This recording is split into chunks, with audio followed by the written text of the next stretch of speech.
Prayer means you're telling God what to do. You think you're God's consultant. Meditation means you just shut up. If you just shut up, everything that needs to happen to you will happen to you.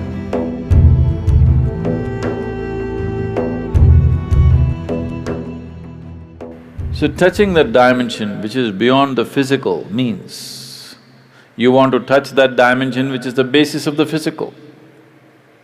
When you say that which is the basis of the physical, what you're talking is that you're not interested in creation, but you're interested in the source of creation. There, if you go and stand in front of the Creator, at least there you must keep your ideas down, isn't it? Your ideas must be kept down for some time when the Creator is here, isn't it so? Isn't he the biggest idea?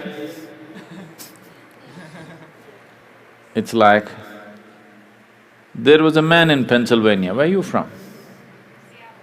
Ah. It rains, it doesn't flood there. That's why we put Seattle on the coast. Otherwise, it would flood, that place. So Pennsylvania, there was a man in Pennsylvania. Once there was a big flood and… Are you okay if there's a joke inside a joke? You're all right. The flood was beginning to happen, the water was filling up, and there was a very enthusiastic young journalist who was reporting stage by stage, hour by hour as to how the flood is progressing, Because that is journalism. Somebody is drowning, report to the world, this man is drowning, look at him drowning, take it on the video and show it to everybody how a man drowns. You don't throw the goddamn camera and get the man, no.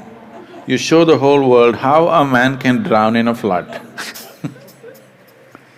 So, these are not the days of video cameras, only, Morse code is how the report is being filed. So he filed a report very eloquently, he said, as God sits and watches, the water is filling up in this part of Pennsylvania and houses are going down and this and that, and described it in very eloquent terms.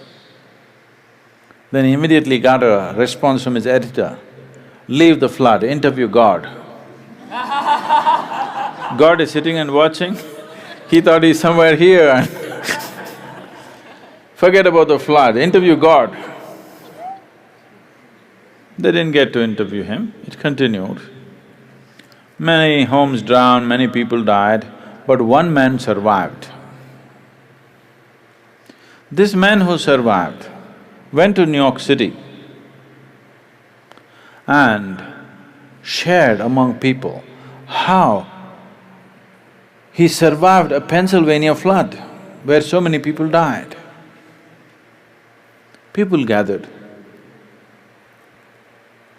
Then he went to Boston and talked about how he survived a Pennsylvania flood, and more people gathered. Then he came to Seattle and he shared, more people gathered. Then he started his roadshow, city to city, talking and talking about how he survived a Pennsylvania flood. He became a famous speaker in America, and then naturally, every American has to write a book within their lifespan. So he wrote a book, how he survived a Pennsylvania flood. It became famous, he spoke everywhere, and his engagements became international. He became a millionaire, sold millions of books. All his life he only spoke about how he survived the Pennsylvania flood. And one day he died, not in a flood, he died. And they had an assembly He went through the pearly gates, and there was an assembly of people and there was an opportunity to speak. A few people could speak. So he told his neighbors, I will share my experience about how I survived Pennsylvania flood. Somebody nudged him and said, there is no one in the audience.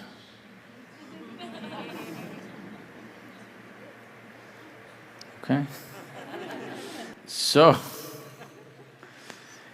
now you don't go stand in front of that which is the basis of creation and throw your ideas at him. You are his idea. Yes? You are just a figment of his idea. If he withdraws his idea, you're gone. So you don't put your ideas. So this is the essence of meditativeness. Prayer means you're telling God what to do. You think you're God's consultant. Meditation means you have understood your limitations, now you just shut up. If you just shut up on all levels, everything that needs to happen to you will happen to you. All the training is just to help them to shut up.